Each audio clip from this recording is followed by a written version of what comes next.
Hello, everyone. Thank you for joining today. I hope I will be able to give you some interesting insight. This is the agenda for today. So we're going to talk quickly about the actual state of the remote market. Then we're going to talk about the importance of the personal branding on LinkedIn. We're going to talk obviously about CV and quickly about the motivation letter, cover letter. For me, the most important part is the last one, how to apply to remote jobs and why is it important to follow up, okay? Okay, good. We can see Prince, perfect. Zimbabwe, okay, hello Thabo. And as a bonus, we're gonna talk quickly about ChatGPT. So before we start, I just want to introduce myself quickly. So my name is Alex Hernandez. I am French, I'm 38 years old. I live in Madrid, in Spain, for 4 years, but I used to live in London for a long time. So I've been traveling a bit. I've actually traveled to Africa. I know a little bit Senegal. I've been to Senegal a few times. My brother-in-law is actually from Senegal, so that's why I know a bit this culture. I've been working in recruitment for 14 years now. I used to be a headhunter. And myself, I have hired more than 200 people for my teams. I had a big sales team, so I hired a lot of people. And I placed more than 500 consultants at my clients. That was my job. And 4 years ago, I founded a startup called JobGether. I don't know if you know this company, but I will talk about it today because that's going to be a good tool for you to find a remote job.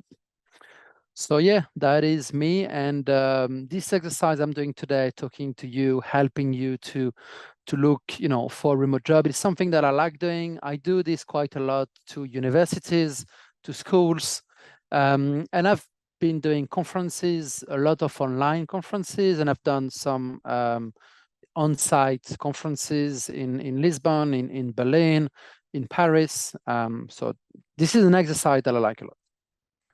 Okay, so to start, what is the current state of the remote market? As you know, COVID, I don't want to say change things, but COVID really accelerated things when it comes to remote work. From one day to another, we got all locked down in our houses and everyone was working from home.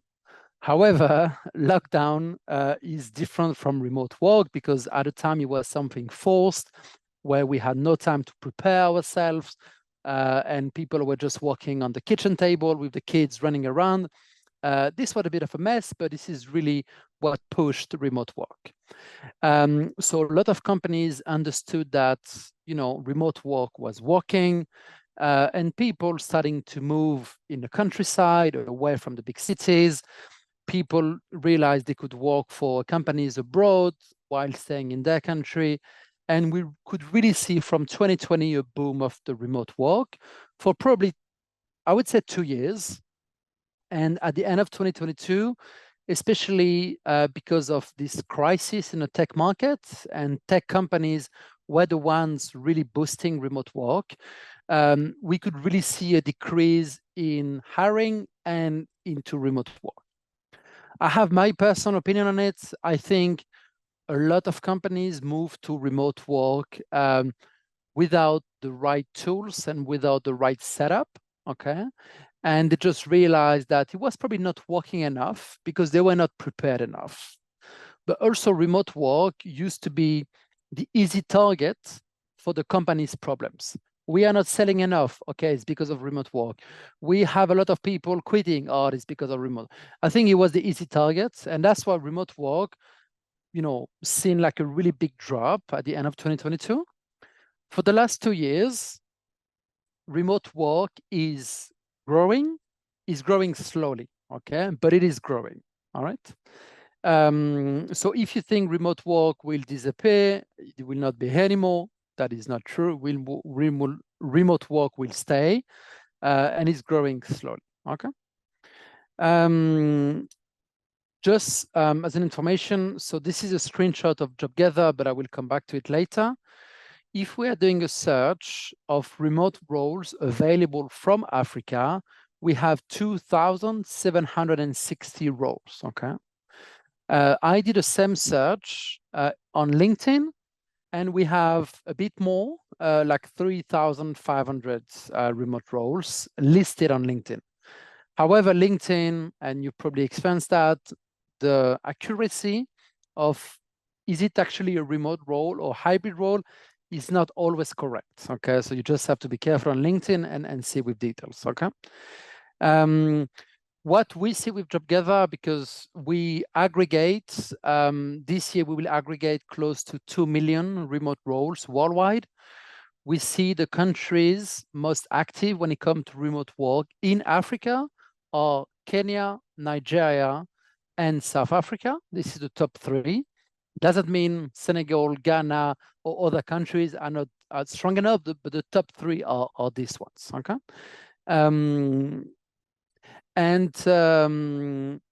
So overall, as I was saying, in 2024, we would aggregate. That means we have identified something close to 2 million remote roles, okay, worldwide. The biggest country in the world when it comes to remote is the US. The US, they are way ahead of the rest of the countries. They've been having remote work for longer than other countries. And most of the remote roles today are available remotely from the US, but I will come back to that, okay? So to summarize, the state of the remote market, not as big as what it was 2 years ago, but still here to stay and growing slowly. Okay, so the first point, when are you looking, when you're looking for a remote job, for me, one thing which is absolutely key is to have a strong presence on LinkedIn. I'm just gonna ask a question. You can just, put a thumb up or just comment. Who of you has a LinkedIn profile? Okay, a lot of thumbs up. Okay. Now, next question. Who has a really fully completed and active LinkedIn profile now? Okay, we don't have that many thumbs up anymore, which is normal. Yeah, Deborah, not you, but don't worry. LinkedIn has a lot of users. In Africa, 50 million users of LinkedIn, okay, just in Africa, which is 4% of the African continent, okay? But the majority of users on LinkedIn are not active, okay? The majority don't have a profile picture, they don't have an updated a profile, which for me shows 2 things. Shows that it's a shame because LinkedIn is so powerful, and I will come back to that. But at the same time, for you, it's an amazing opportunity because if you are, and I hope that after this webinar, you will be updating your LinkedIn profile. If you have a good and strong LinkedIn profile, you will automatically stand up so much out of the crowd because the crowd doesn't have a good LinkedIn profile, okay? Why is LinkedIn useful for? LinkedIn is not just to look for a job. Of course, today we are going to talk, about LinkedIn to look for a job. But LinkedIn could be really useful to, find clients, find partners to start a company with, hire people. You can really have information. You can really use LinkedIn for so many things. But to look for a job, it's key. Why is it key? Having a strong online presence will help you stand out, okay? And today you have to understand that recruiters, when you are applying to a job, they will go on LinkedIn and they will check your LinkedIn profile because your LinkedIn profile is like your CV, but better, okay? With much more information. They will know your connections. They will know if you are creating content. They will know your references. So they have more information. It's a good complete, you have the CV and LinkedIn is like a CV++, okay? So please make sure you first of all, create a LinkedIn profile if you don't have to, and make sure it's really well done. So I will just come back to that. For me, a good LinkedIn profile needs to be fully completed on 3 different parts. Okay, the main part. So this is. Let me see if I can maybe zoom a bit for you to see better. Yeah, I can zoom a bit. So this is my LinkedIn profile. You can add me if you want, follow me. I'm accepting everyone. The first important part of your LinkedIn profile should be this part, where you have your picture, the banner, your name, and what you do, okay? Me, for 4 years, I'm an entrepreneur into the remote world, okay? And I'm pushing companies to become more flexible, more remote. I'm pushing flexibility, okay? So you need to understand that your LinkedIn is personal, okay? Let's say if today you work for Microsoft or whatever company, your LinkedIn profile doesn't belong to Microsoft. Your LinkedIn profile is yours, okay? So it should really show how you are, not your employer, okay? In my case, so as I was telling you before, I'm doing conferences. So this is a picture from a conference that I liked. That's me. I'm not wearing a tie or a suit at work. So for me, that was a good representation of who I am, okay? This picture here, this is actually a picture in my old house. I had a swimming pool, and when I came in, the swimming pool was empty. So I just had the idea to just take a picture of me pretending to work from the swimming pool to really push remote work. And I just use this picture. Some people might think it's not professional, fine. But for me, it really represents what I want to represent, which is freedom, work from wherever you want. And that for me, it's a good picture. And actually, the funny thing is, so many people talked to me about that picture and they thought it was funny, it was different. And people remember me because of that picture, which is perfect. This is what you want. Your LinkedIn profile should be unique and should be a place where people remember you for who you are, okay? So don't worry about putting something a bit different, a bit funny. If it's you, it's perfect. Of course, your name. And here, you have 2 options. You can put marketing director, or you can actually put things differently, what you can bring, okay? For example, help, if you are, I don't know, like a social media manager, you can say, you can write social media manager, but it's a bit boring, right? Or you can just say, helping companies to improve their presence online and boosting their number of followers. I just made up now. Of course, it needs a bit more work, but you know what I mean, okay? So for me, what I'm saying, I'm shaping a flex future of work for everyone, okay? I just wrote it a bit differently. I could have put co-founder, okay? And that's it, but I thought it was a bit boring. I'm also a remote first advocate. That's helping me to be invited into conferences, into podcasts. And then I'm a co-founder of JobGether, which is a worldwide company. I've also co-founded EU4UA, which was a project with Ukraine. And I'm a board member at La French Tech in Madrid. So this is how I put my title. Your title, again, could be original, okay? And here you have the possibility to have a link to whatever website you want.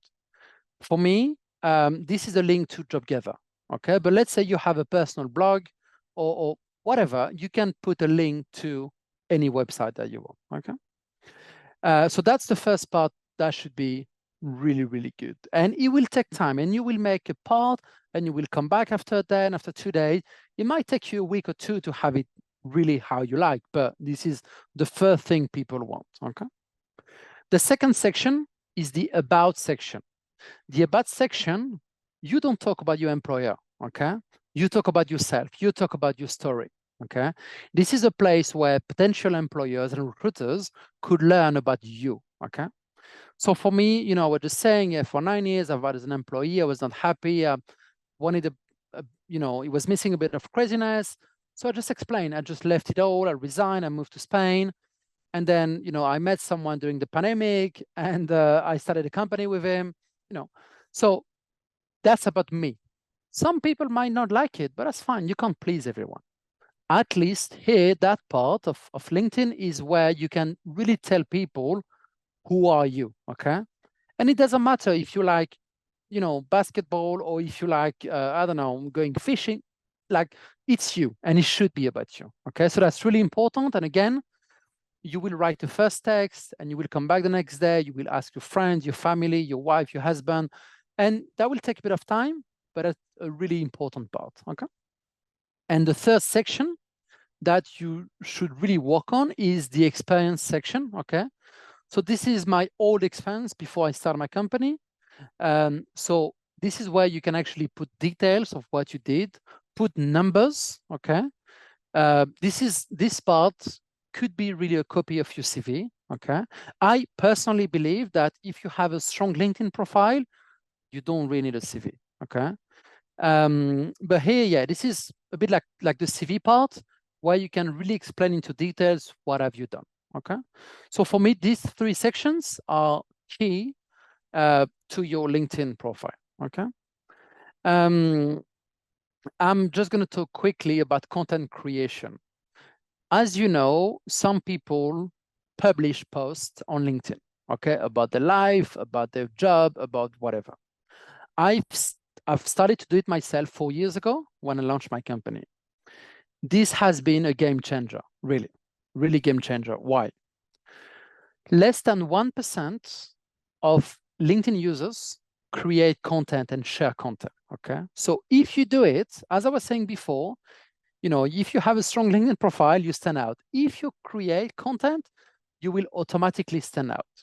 You would probably wonder, oh, but I have nothing to do, I have nothing to say, I'm not an expert. Yes, everyone has something to say. Quickly, if you want to start creating content, you just need to follow a few steps. First, you need to be consistent. If you post one post today and do nothing for like a month, it's not really useful, okay? You need to post constantly, minimum 2 to 3 times per week. It is a bit of work, yes, but that will really change and that will really make you visible, because the algorithm of LinkedIn will push your profile even more, because LinkedIn wants their users to be active, of course, to use their platform. So if you are active, if you are creating content, you will be seen as a really good user and you will be pushed, okay? If you are pushed, you are more visible, and you are more visible to who? To potential employers, to recruiters. So when it comes to look for a job, you know, you will win, okay? So first rule, being consistent. Okay, next rule, you need to decide what you're going to be talking about. You can't be talking one day about cryptocurrency, next day about real estate, and then after about remote work. You need to be consistent on your message, okay? If you are an engineer, you can talk about coding, about Java, about JavaScript, or whatever, okay? If you work in real estate, you can talk about real estate. In my case, I've decided to only talk about remote work, about career change, okay, about flexibility, about these topics, okay? So I stay consistent, and when people follow me, today I have, I think, like 26,000 followers, they follow me for these topics. If tomorrow I would be talking about Bitcoins or whatever, it wouldn't make much sense anymore to these people, because they follow me because I talk about, you know, remote work, flexibility, career change, etc. So you need to choose a topic and then be consistent. What you can be talking about, things that you learn today at work, things that happen, you know, in life. You need to be sharing what you know, and you will probably have the imposter syndrome, but I can guarantee that everyone here knows a lot about topics, okay? And you will see it's frustrating because it will take a bit of time to really have engagement. And your first post might have 2 likes, and then 3 likes, and then 5 likes, and then 1 comment, and then 2 comments. And then, you know, it will work a lot more. People will start to follow you. People will start to engage more with your content, and you will be pushed into the LinkedIn algorithm. And I can guarantee that after maybe 6 months, maybe after a year, people will see, well, that guy or that woman, she's really an expert into this topic. And if that person is hiring someone, they will think, they will remember you. They will remember your name. For me, I've got names that I see all the time on LinkedIn. If I'm hiring someone, I'm going to remember these people and I'm going to go to them directly. They wouldn't have to apply. I will try to hire them directly. Okay. So that's why for me, the presence on LinkedIn is really important. Okay. So please, I'm asking everyone to spend a bit of time this week to have a really complete LinkedIn profile. Okay. And for those who want, if you want to create content, game changer. So that was the first part about LinkedIn. CV. I was saying a good LinkedIn profile could replace the CV. Yeah, that's my opinion. Okay. However, you still need a CV. Why? Because when you apply, unless you are a top profile on LinkedIn and people will just come to you, you still need to apply. So you need to send a CV. Okay. So first of all, what is the objective of the CV? Okay. The objective of the CV has one objective: to get a job interview. Okay. That's the objective of the CV. So you need to understand, when it comes to remote work, companies can easily, and I'm not lying, can easily receive 1,000 CVs in one day. Okay. Companies will spend between 2 to 10 seconds at your CV. Okay. So your CV should make you stand out of the crowd in less than 10 seconds. Or if it's not clear, if the recruiter doesn't understand straight away who you are, what you can bring to the table, next. Okay. Even if you are the best candidate, the CV is your business card, if you want. You know. In your CV, you need to be able to share the information that you want. Okay. You need to be unforgettable, because recruiters spend so little time checking your CV that it has to be a wow effect. Okay. And the CV has to have such a positive impact on a recruiter that they want to have an interview with you. Okay. So, but remember, the objective of a CV is to get a job interview. That's the only objective. Okay. What is a good CV? So this CV that I'm putting here, you can easily find that CV on Google. You just type Marissa Mayer. She's the president of CEO of Yahoo. For me, that CV is a really, really good CV. Why? Because it's professional, but it's also personal. Here, she just putting her life philosophy. She's sharing what is most proud of. She's, for example, here sharing what is a day of my life, and she's saying, hey, baking cupcakes, sleeping and dreaming about work. She's sharing, that she had the courage to take a sinking ship and try to make it float. That was Yahoo. She's an inspiring woman in tech. Okay. So it's a really good balance between professional and personal, because when companies hire you, they don't want to hire just a robot just to do work. They also want to hire someone they want to work with, someone they want to have a coffee with, someone they want to interact with. Okay. So the personal part of it is also, to me, really important. Okay. That CV. Okay, sorry, I was just saying, Abena, your question. Did I get banned or no? Doesn't have. It shouldn't really happen. You will not get banned from LinkedIn unless you are using bots to like 1,000 posts every minute. You will not get banned. Don't worry. So yeah, sorry, to come back, the CV should be visually nice. Again, when people are, having 10 seconds to look for CV, a nice CV will catch your attention better than a boring CV. You can put a bit of colors. Don't be too much, but a bit of colors could be nice. A CV should have numbers. Numbers, the eye, when you are looking at a CV in 10 seconds, the eye will go to where it's easier to read. If it's like a 3 or 5 line sentence, no one really wants to read that if they have 10 seconds. If you see numbers, that's a really easy thing to read a number. Oh, I've done $500,000 of sales. So I've increased the social media by 50%. That's really catchy and easy to read. So put numbers, okay? Put what did you achieve? Okay, you were working as a Java developer. Okay, fine.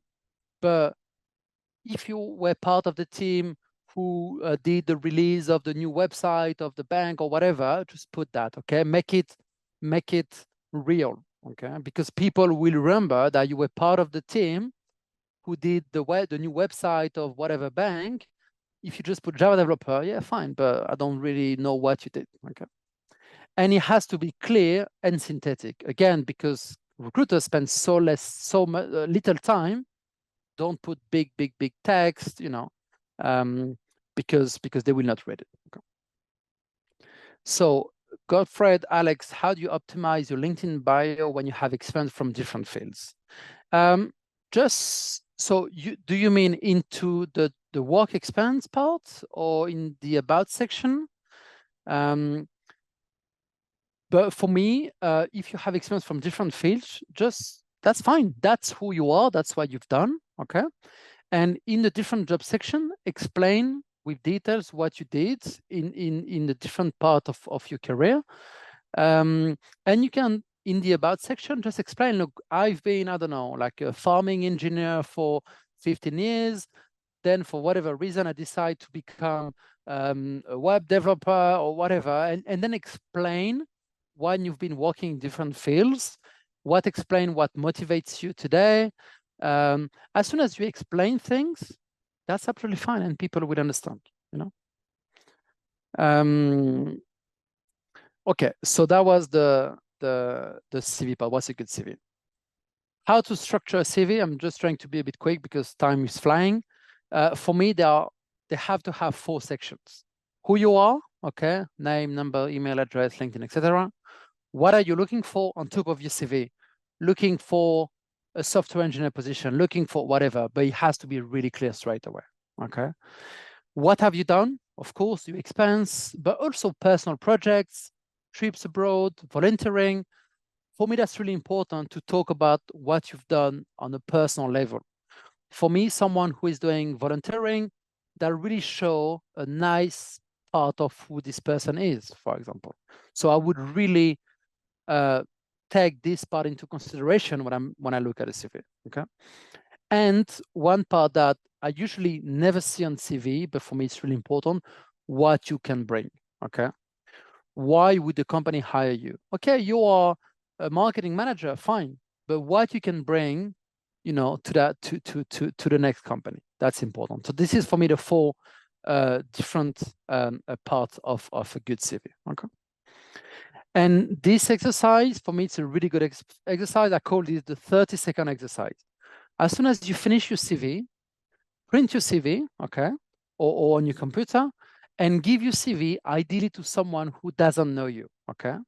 You give your CV to the person, you ask the person to note everything they remember, okay? And they only have 30 seconds to read your CV. 30 seconds is really, really, really short, okay? After 30 seconds, you just take the page back and the person can write what they remember. If they remember what you want recruiters to remember, your CV is good. If they remember silly things that no one really cares about, that means your CV is not perfect and you need to rework on it, okay? And that means the most important part of your CV are not visible enough. So for me, it's quite a good exercise to give to people around you and to see if the most valuable things are highlighted enough on your CV. All right. Motivation letter, I will be really quick on this. What is its utility? Okay. So you are probably seeing that people are saying cover letters are useless, etc. I kind of share that a bit. Okay. However, because the actually utility of the cover letter is to have a bit more space for you to tell the company why you will be a good fit for the role and why you want to join them, okay? The thing is, it is true that recruiters don't always read the cover letters, okay? So if they ask you for a cover letter, do one, okay? you can use ChatGPT. It's a really good tool to actually have the main part of the cover letter, and then you can adapt a little bit, okay? Because ChatGPT enough alone is probably not good enough, but you can adapt, but use ChatGPT for the main part of it, okay? However, one thing that I usually ask when I hire people, and I think that's quite a good option, is when you apply to a role and you know who is the hiring manager or the recruiter, you can follow up with an email, or when you send your CV by an email, you can write a little text in the email, like 4 or 5 lines, like a short cover letter to explain why you actually want to join that company, because people normally don't do it. And 4 or 5 lines, recruiters will read it. And if you put impact enough into this small text, that can really make a difference, and that can really show your motivation to join the company. Okay. So this is what I can say about the cover letter. Okay, so back to now how to apply to remote jobs. Okay. So JobGather, this is the company I've created. To tell you quickly what it is.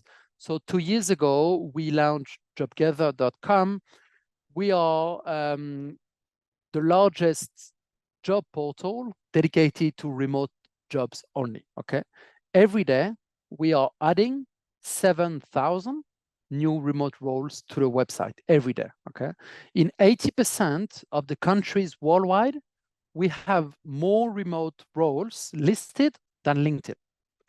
And I can guarantee on LinkedIn, a lot of roles that you see remote are hybrid.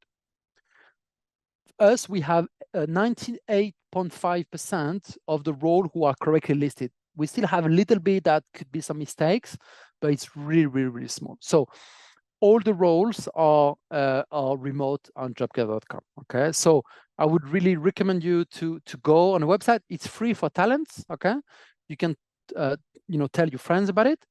But I put LinkedIn because for me, LinkedIn is really important for the follow-up, and you will understand how. Okay. So quickly, how does JobGather work? Okay, so when you connect on JobGather, okay, you are being asked to fill out a profile. Okay, it's free. We are asking you to fill out a profile. So I'm just showing like an example here. Okay, with you will be able to put the LinkedIn profile, your CV, the hard skills part. Okay, what is your job? What is the hard skill that you have? So that's the first part of your profile, okay? The second part of the profile is soft skills / personality test, okay? We are using a tool called Assess First, where you are able to do a personality test. It takes 8 minutes. It's actually really good. We implemented this tool inside our platform, and that will really show who you are as a person, okay? And then the next part is more the legal part and your remote preferences. So for example, some people say they were from Ghana. So you will say, okay, I'm from Ghana, okay, and I have a right to work in Ghana. Let's say you have a French passport, for example, or an English passport or whatever. Okay, French passport. And that means you are able to work anywhere in the European Union. But maybe you want to stay in Ghana. So even if legally you can work in the European Union, you need to tell us where do you want to work. Okay. And if you put Ghana, JobGather will only push you roles, remote roles available from Ghana. Okay. Once you complete your profile, you can ask the profile to be certified. Okay. That means someone from JobGather manually will review your profile. Okay. And then we will certify your profile that will make it more visible. And from that, you will arrive to the second section, which is here. You match that dashboard. Instead of pushing you like on LinkedIn, 1,000 roles where you don't really know if they are good for you, we are matching your profile with the best remote roles, okay? And they will be ranked by matching score. Let me just put my screen a bit higher, for example, here. Okay. So here again, it's an example. Here you see engineering manager, 76% match with blah, blah, car, okay? The next one is also BlaBlaCar, 76% match, okay. But then Blinkist, 73% match, okay. So what you will see is where do you have the highest chance to be seen from the recruiter, to be called for an interview, and then of course to be hired, okay. So we don't want to push you thousands of jobs. We want to push you the best ones, okay. And then of course you can view the role, view the details, and then of course if you want you can apply. You don't have to, of course, okay. So this is how it works, all right. We are adding a lot of new things. We are going to really soon explain to you when you don't match enough, why, which skills are you lacking, and also really soon proactively we will be able to tell you, for example, you are I don't know, a Java developer, and we are seeing that 95% of the Java developers in the platform have a specific skill and you don't have it. We will come to say, hey, 96% of the Java developers have these skills, you don't. Maybe you should look into it. Maybe you should do a training, you know. And really where we want to go is really becoming your AI career coach, be here for you, being pushing you, the good roles for you, the good companies. And the one thing I would say is important is if you are, you know, I will take the example again from Ghana. If you want to be working from France or from the US, but you don't have a work permit, don't put that you can work there. Why? Because when it comes to remote work, companies usually don't pay for relocation. It's really rare that they pay for relocation.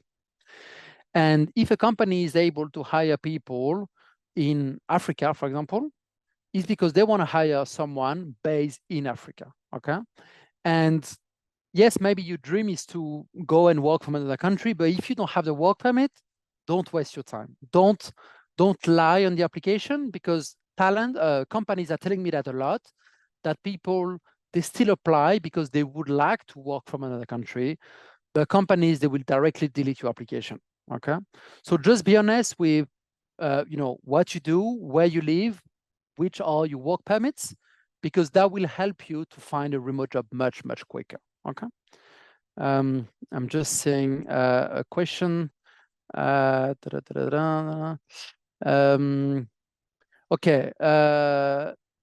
what is the premium in the profile?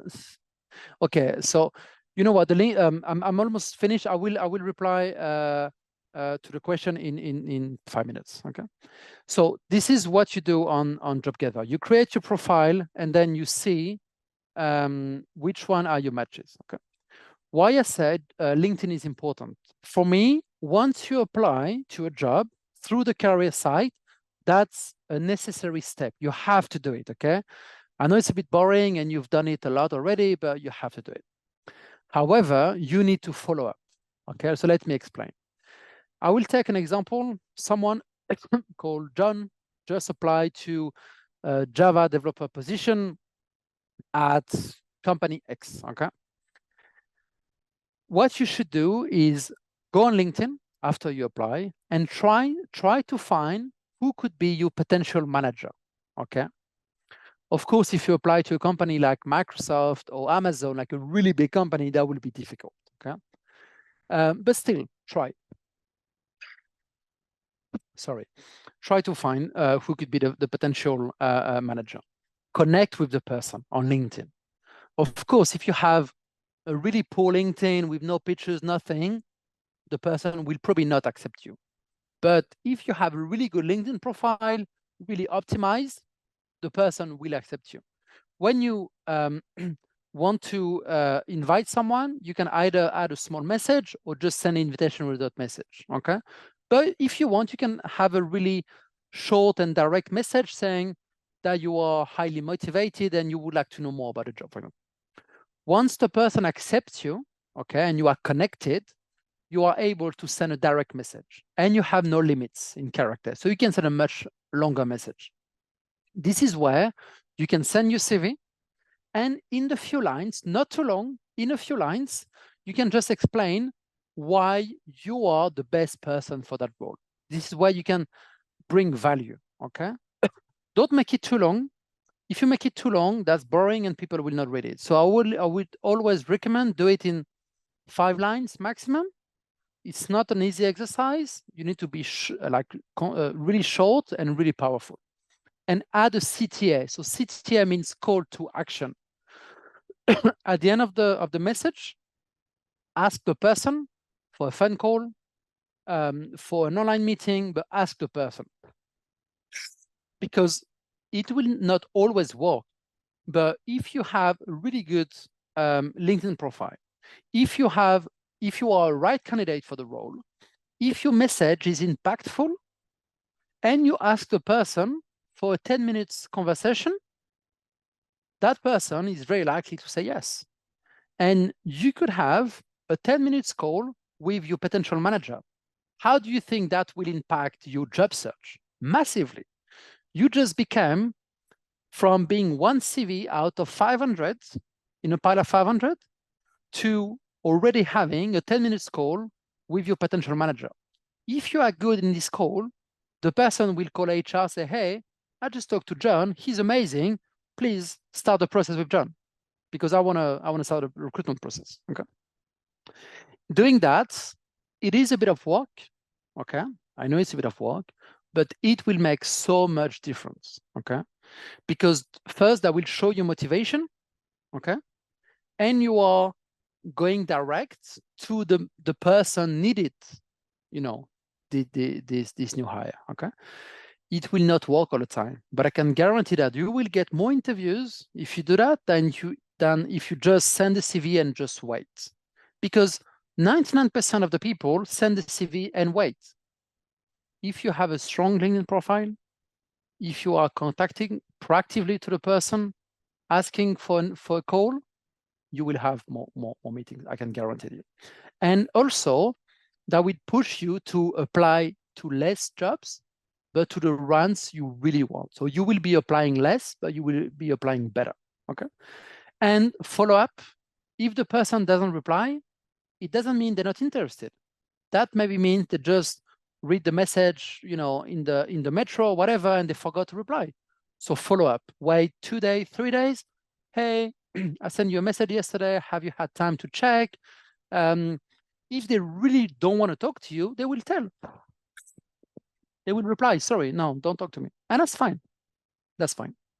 But most of the time, you will be noticed by the person and you will be having more interviews. Yeah, so that's what I wanted to share with you regarding, looking and finding a new remote job. That's my LinkedIn profile here, but you can just type Alex Hernandez on LinkedIn if you want to add me or follow me. I'm actually sharing content every day, and I'm sharing a lot of tips every day on LinkedIn. So let me just now go to the chat and answer the questions. Okay, what is the difference between a premium LinkedIn and a basic LinkedIn? The basic LinkedIn, if you do a lot of search on LinkedIn and you have a free account, LinkedIn might block you for seeing more people, okay? However, for now, I would recommend everyone keep the free account. That's enough at the beginning. If you are really, really, really active and you are always blocked, then you can think about going premium. But at the beginning, basic, it's enough, okay? Do you vet the jobs before posting on JobGather? Yes. We are actually aggregating probably something like 15 million jobs, and only this year 1.8, 1.9 will be published, okay? So first, there is like an AI verification, okay? And if anything looks strange, we are having a manual review. We can't have a manual review for 7,000 jobs every day, but yeah, there is a verification, and we do every week an audit. We take like 500 positions, we audit, and we see the quality of it. And that's why I could say today 98.5% of the roles listed are real roles, and they are really remote roles. Who is the John Doe guy? Yeah, active. Yeah, he is. Any fee payment to connect to employers like Connect of Upwork? No, we don't charge you to connect you to the employers. We basically, the website is a platform where we are helping you to identify remote roles for you, okay? And then if you want to apply, we would redirect you to the career side of the company. At some point, you will not be redirected anymore, but at the moment, we will redirect you to the company website for you to apply. Can you get remote work in USA, Asia, or Europe while in Ghana on JobGather? I mean, so that was my point of before, okay? If the company, let's say, if the American company want to hire people remotely in the US only, and you are based in Ghana, we're not even going to show you the role, okay? Unless you have a work permit for the US and you tell us, then yes. But if the company only wants to hire people in the US, you can't get the job if you are in Ghana. If the same American company is ready to hire people remotely from Ghana or from Africa, of course, and we are showing you this. We are listing the role, and we are telling the talents like you guys exactly where you can work from for this company. Okay, if you are from Ghana, you will be typing, I don't know, marketing remote from Ghana. Okay, and we are showing you all the roles available from Ghana. It doesn't matter where the company is from. The company can be German, Japanese, American, Senegalese, or whatever. If the company is able to hire people from Ghana, you are going to see the role. And this is the big part of the moderation that we do. We make sure we understand where the company can hire people from, okay? How do I enrich my CV without any experience? So if you are, maybe you're just a student, maybe you just graduated, maybe you've done internships. That's something you can talk about. Maybe you've been doing summer jobs. Maybe you've been working, I don't know, as a waiter, or you clearly did something, okay? So, just put what you did. And if you are a student and you just graduated, the companies will not expect you to have 20 years of experience. They would expect you to just go to uni and to maybe have some summer jobs. And that's fine, okay? So just put in your CV what you've done, even if it's not true work experience, because you haven't got, that's fine. Just put what you did, okay? But always be transparent and honest. And you can do, and you can be visible, okay? So at JobGather, Yao at JobGather, who paid the freelancer client at JobGather. So I'm really sorry, I was a bit sick lately. The company is paying, okay? The company are paying to use JobGather. At the moment, so we are, probably by Friday, we are releasing the new homepage on JobGather. You might be see today like a premium version for talent. That's something that we had before that we are removing. You as a talent don't have to pay, okay? That will be free for the talent. Who's paying is the company's paying, okay? And what platform is payment done through? Yeah, companies use Stripe or just direct bank transfers, but it's the company paying. Okay, so I've answers, I think, all questions here. Do you have any more questions? Anything regarding LinkedIn, regarding CVs, regarding JobGather, regarding anything? I still have 3 minutes to answer. Okay, so Alex, I want to ask, do you work with companies to provide remote job if there is an opportunity to work with companies, B2B to be more specific, what would that be? Sorry, can you ask the question again? Sorry. I'm asking whether you work with business to business corporations or enterprises. Yeah, I mean, we work with a lot of companies. Our clients, the one using JobGather to find remote talents, we work with a lot. Companies like Revolut, companies like Oyster. We work with companies like Superside. It's a lot of tech companies, not because we want to, it's because tech companies are the ones hiring remote workers. But yeah, we are working with a lot of companies. But even if we don't work with them, their roles are listed on JobGather, which is the beauty of it. Okay. Do they pay you or I mean, and maybe that would be the nitty-gritties when you decide to work with them. But there's a question, should there be a specific time to post on LinkedIn? And I think someone said, thanks, it's very insightful session. Another person said, what's the difference between remote and hybrid? I think hybrid is physical and then remote. Hybrid, you have to go to the office at least once per week. Remote, that means maybe the company has an office, but they are not forcing you to go. You can just work from home or work from a co-working. You don't have to go to the office. That's the difference. Hybrid, for example, a company hybrid in Accra will ask you to go to the office 1 or 2 days per week. That means you need to live in Accra or close to Accra. If the company is remote, you can maybe move in a countryside of Ghana if you want to. So that's the difference. Any specific time to post on LinkedIn? For me, and again, that's my experience, what I like is either just before people start to work, so 8:30 in the morning, or just before people come back to work after lunch, so 1:30. This is when I post, either 8:30 or 1:30, okay? But again, if you want to attract a target of American people, you need to think that they have, they are like +6, +7 hours ahead. And again, if your content is good, it will work. Doesn't matter the time. But of course, it has to be office hours or close to office hours because LinkedIn is mostly used at work.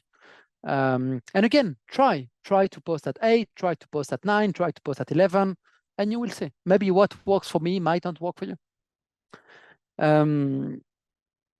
If I have different experience from different background, how do you arrange that to work on my favor on JobGather?